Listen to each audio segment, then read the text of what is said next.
What's going on, guys? It's Kyle from 845 Motorsports. A little update for you. So as you may have noticed, we obviously got a SFR tune yesterday. We were part of the batch of the first SFR tunes, custom SFR tunes, aside from Jay himself. Overall numbers were great. It looks like it's about, the quote-unquote worst horsepower numbers was about 36 wheel horsepower, and the lowest torque gains, and now mind you, these are peak, the lowest torque gains were 39 or 36 wheel torque, and it ranged, it was pretty much right across the board. It was from people who had intake exhaust downpipe, intake intercooler as well. So I mean, it looks like as far as that's concerned, the tune's basically going to get you about 30 to 45 wheel horse. Because we had one guy that put down that got 43 wheel horse and 39 foot-pounds of torque. But I mean, just as an overall review of that, the gains are crazy. It's not just the peak numbers. I mean, on just about everybody's dyno up above 5,000 RPMs, there are gains of like 50 to 60 horsepower, and just because it holds now with all the adjustments that Jay makes, it holds boost better. Instead of falling off to 14 psi by redline, it's up to like 20 to 21. I mean, that right there is just a vast improvement overall. And then, the drivability, you hit the gas now, the car goes, as opposed to seeing like what everybody was saying was turbo lag, which was throttle lag. All that's completely removed. Overall, it's just how the car should have came stock. Outside of that, yeah, we also debuted our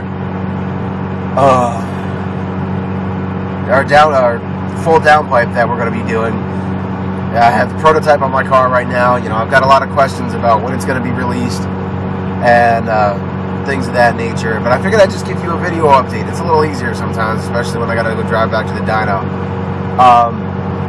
We're looking like probably about a month out. I posted a thread on bt.org and giving a little more specifics as to what is going to be options wise, what our timeline is and why, basically, because we could technically start pumping these out next week and ordering the parts, but after some of the little miscellaneous things that we had for the bracket issues for the intercooler, we want to spend a little more time on this, on our future R&D, to make sure everything is 100% perfect when we release it. So that's kind of what we're shooting for. And we want to test, like it says on the thread, 2.5 inch. We want to test it on the auto. We're not trying to just throw out the first thing that we put out there. I mean, obviously, power works. I put down the most power yesterday than anybody that was on, than any Veloster that was on the dyno, and I had the most mods, so as it should be. But I put down 23 horsepower more, 19 foot-pounds of torque than the closest other numbers. So, I can't really complain about that. That sounds just about right. I figured it would be basically 15 horsepower, 10 to 15 horsepower for the downpipe, and for the for the catback, and that seems pretty accurate.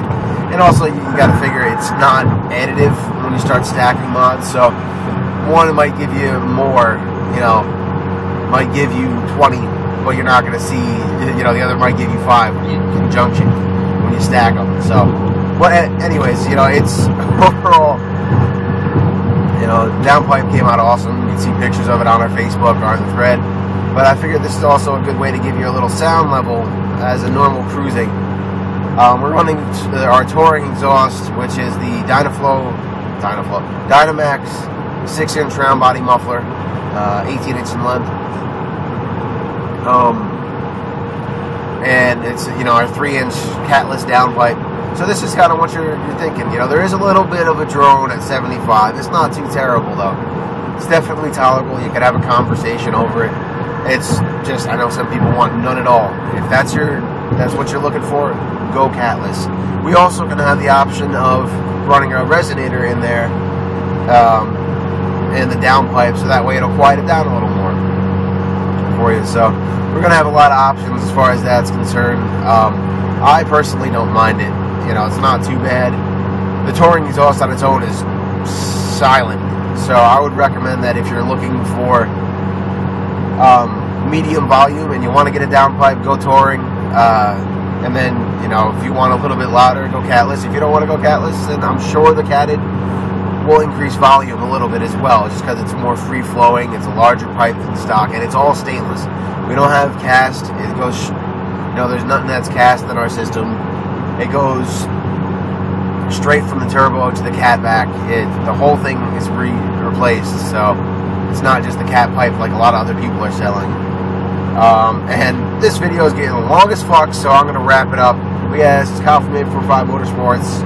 If you have any questions, comments, concerns, feel free to hit us up on Facebook, vt.org, v.org, Sonata Turbo Forums, Genesis Forums, or sales at 845motorsports.com. Thank you. Have a nice day.